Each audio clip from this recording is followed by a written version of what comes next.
Did you ever imagine there'd be a shot that could take years off your face? Well, that's the promise of Botox. But does it really work? Is it safe?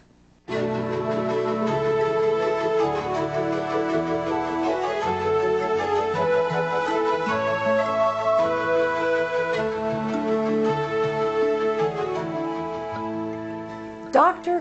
Brandow is a world-renowned cosmetic surgeon with some strong opinions about Botox. Let's find out what he thinks. Welcome, Doctor. Thanks for inviting me.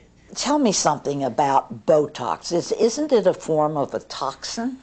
Yes, Botox is a toxin that can be quite poisonous in a very concentrated form.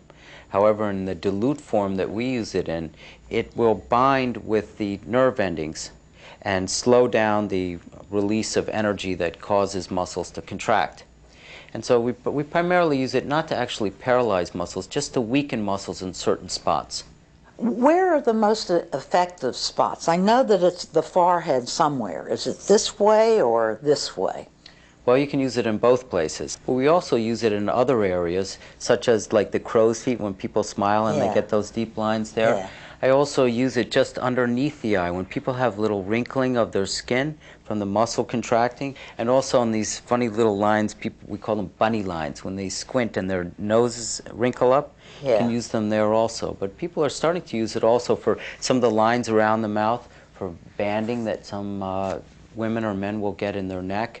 Do you find that more people are using this technique than having facelifts at this point? It depends on the age group. In the 35 to 45-year-old patients, we might do things like Botox, fat transfers to like the laugh lines or to the lips and to the cheekbone area, which tends to thin out.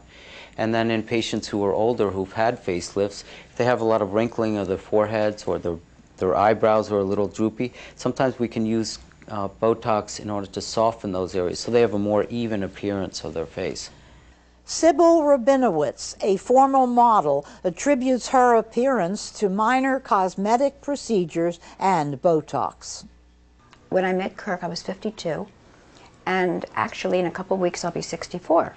And what he's done for me is that I could maintain a healthy, natural look and, you know, age kind of gracefully, but not look like I was artificial.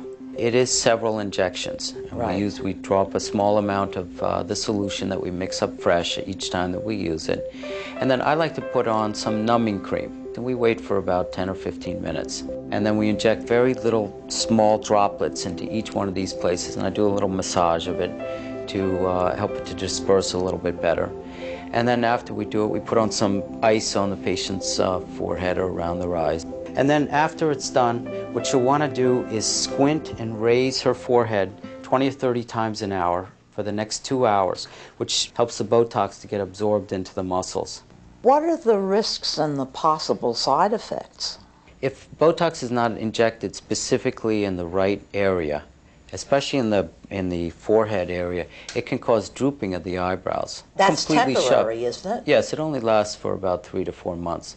The Botox, after you inject it, takes about 3 to 7 days until it reaches its maximum effect. What do you think about these Botox parties that we read about in the newspaper? There's a lot of peer pressure to get it. And so you put a lot of people together and they may say, you know, do it, do it, do it. And then you end up putting the Botox sometimes in the wrong spots.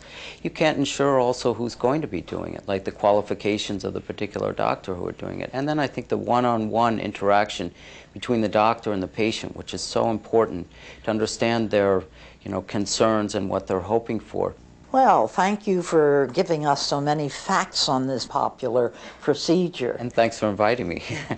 For more information on Botox and other non-surgical procedures, why don't you write to us at the address you see on your screen or visit our website.